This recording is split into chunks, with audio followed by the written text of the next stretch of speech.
Well, you probably recognize that theme.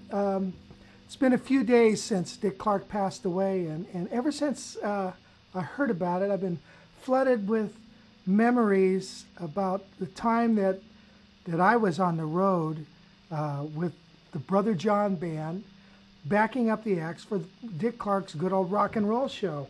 And I wanted to just take a minute and share a couple things because I'm kind of saddened about the whole thing, and but we're not built to live forever, thank God.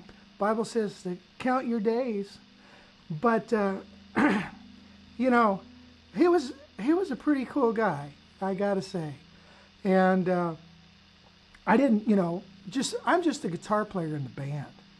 But hey, look I got my tour shirt. Here's my tour coat. Still got my tour coat, see? But it doesn't fit anymore. It fits my wife though. But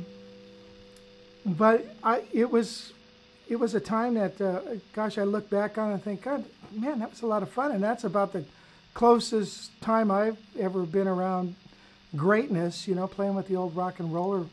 And I didn't appreciate it as much as I should have back then. I didn't even take any pictures.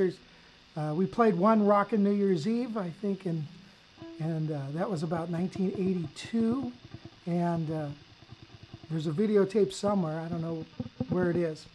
But I wanted to share just a couple of memories because it's kind of funny. First I'd like to start with, well, you know what? Here, let's start like this. How I got the gig, because I thought that was kind of interesting and important.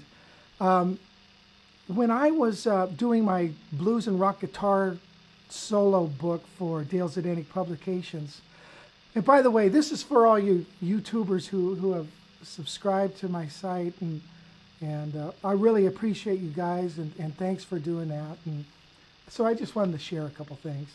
But anyway, ramble on. I was going down to mix the recording of that. It was the first time anybody really had in a guitar book a little record, and that was my idea, and we did it with several books with Dale Zdenek Publications. So the engineer was named Kevin Clark, no relation to Dick Clark. But after we got done mixing, he had the gig, and he said, "You know what, Rich? I've got. Oh, but let me first say this: on the way down to the session, a 45-minute drive to Hollywood, man, I was like just really praying about, Lord, I need an opportunity. Things just aren't working out. Things aren't. Man, this is rough trying to raise a family. I got 2 kids, house payments, and man, I need help, Lord." So I do the session. Kevin Clark says, "Hey, Rich, I just got a call to do Yamaha commercials, some Yamaha commercials. They pay really great, but I can't go to Atlantic City to do the Dick Clark show. Would you go?" I said, "Yeah." So about 4 days later, I'm in Atlantic City at Caesar's Palace playing with Bo Diddley, Freddie Cannon, the Shirelles, I think Little Anthony was on it, and Dick Clark. What an answer to prayer like that. So that was a real special moment. Now it's important to remember that I took the place of a guy named Kevin Clark. Because what would happen in the way the show went, ladies and gentlemen, the world's oldest living teenager. This is Larry Klein introducing Dick Clark. Mr. Dick Clark. The band would jump in there. He'd run around and say, hello. And then, he'd do a little monologue and stuff. At first he'd do a few little things. He'd talk. And then a little monologue, and then he'd start introducing the acts. And in between every act, he would come out and talk a little bit. And he would answer questions from the audience. And one of the times, he got a question, and it says, "Is the guitar player your son?" And he turned around and looked at me and said, "That guy? Is that guy my son?" At the time, I had long hair and beard. He says, "He looks like an armpit with eyes." It was kind of funny at the time. But, and I think the reason they asked that question is because Kevin Clark was still on the union contract. And I think the union rep was in the audience. So they ended up keeping that question in his routine. You know what I mean? There were certain questions like, does Clearasil really work? And everybody'd laugh, and he'd say, laugh, everybody. I made a fortune off your waiting for your face to clear up. So it was kind of funny. But anyway, he would tease me all the time with this, and he made me feel real special. One particular time in Reno, my in-laws were coming up to see us, and I played, it was the Sahara Hotel at the time. I think it's gone.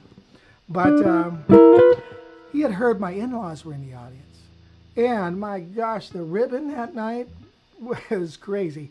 You know, hey, take a look at this. Put the light on this guy. Would you let your daughter date this guy?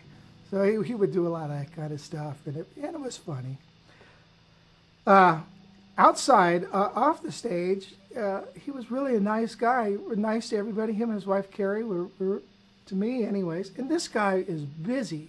He's a multi-millionaire. He's doing American Bandstand, $10,000 pyramid. And he's got a watch that's got two faces on it, so he knows what time it is, you know, in L.A. and New York. And so anyway, yeah, he took the time, really. I mean, always, you know, he'd invite the band up to their suite, you know, if like Super Bowl or something was on, or something, or a little party or whatever. And he was always very gracious, very like a normal guy. There was nothing, you know, he was never seemed like he was better than anybody else.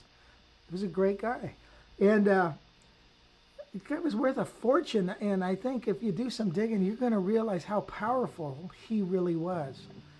I mean, but anyway, that was my little experiences with him. I've got some other stories about things that happened. I remember one time in, where was it, Sacramento, at the Cal Expo Fair. His wife Carrie had bought nachos for $4. And man, he like came unglued for a minute there. You paid $4 for that? And, you know, it wasn't so much that, you know, it was $4 that she spent. It was that nachos for $4, really? You know, in 1981? Come on, jeez. So that was, like I said, he was still a normal guy. You know, I remember being in Hawaii with the show, and I was walking along the beach, and there on the beach, Dick Clark and Carrie laying there in the sun, and I thought, you know, this is the way to make a living. Jeez. It was, anyway, it was funny. You know, that's about it. I want you to just kind of remember that, you know, Dick Clark was a really, here's an example. That book I mentioned before, I finally got, when I got the copies, you know, I knew he collected stuff. And I said, hey, you know, Dick, take a look at this book. This is my book, you know. And he looks at it, and he says, wow, this is great. Hey, would you sign this for me? And I'm like, what? You want me to sign this for you? What? Yeah, come on, man. Sign it for me. I want to keep it. And, okay. So anyway, I thought that was pretty neat, you know. So he was a smart man. He said never sell anything. He said Madman Munz said never sell a car. Collected a lot of stuff. Matter of fact, Brother John ended up being, after gigging all the time and stuff, ended up being the guy in charge of his warehouse of memorabilia. You know, it's funny, you know, when you get a gig like that, I got it. The guy I replaced ended up not being able to do all the gigs because he got so busy. And so then I took it. And then what happened is Dick got so busy, he stopped doing a lot of these big venues and stuff. And, you know, 2 weeks in Reno and a week at Caesars and all this stuff. And he was so busy, and Brother John, trying to keep the band together and keep everybody working, would take these smaller little oldies gigs and stuff. And they'd be traveling all over the place, but it certainly wasn't like traveling with Dick Clark. And so I realized that I could make more money in town, and it was always a bittersweet thing with me traveling. I had then like 3 kids. It was nice, I'd leave home and I'd get homesick as could be, come back and everybody's screaming and yelling, and I think, what was I thinking? But anyway, decided when your sub starts playing more of the gigs than you, then you end up losing the gig. But anyway, there's a few little recollections about Dick Clark, and do some reading up on him, because gosh, at one time I think he had like 28 companies or something like this, something crazy. And Congress, he thought he had a monopoly on everything, and powerful man. I think he was involved with TV Guide, Billboard Magazine, the American Music Awards, all that stuff. Here's another little tidbit. Okay, he's got the American Music Awards. When I joined the band, the first keyboard player was James Ingram. Remember that guy? Just once. Why can't we da-da-da? James was a piano player. And that was only for a brief moment that I was in the band. And then the dude came out, and he was a star. And that year, when Just Once came out, he opened the American Music Awards show. So Dick was very loyal to people who had worked for him, it seemed like to me. James, he's giving this kid, he's opening the show of the American Music Awards. Okay, I mean, that's a big deal. And he was very loyal to all the rock and rollers, Freddie Cannon, the Coasters, Blue, Walls, everybody, the low voice. He went to his funeral. He was very loyal to keeping those guys working and stuff, his friends. Little Anthony, Bo Diddley was very loyal to Bo Diddley, and it was a nice guy. So anyway, rest in peace, Dick Clark. We'll see you in heaven.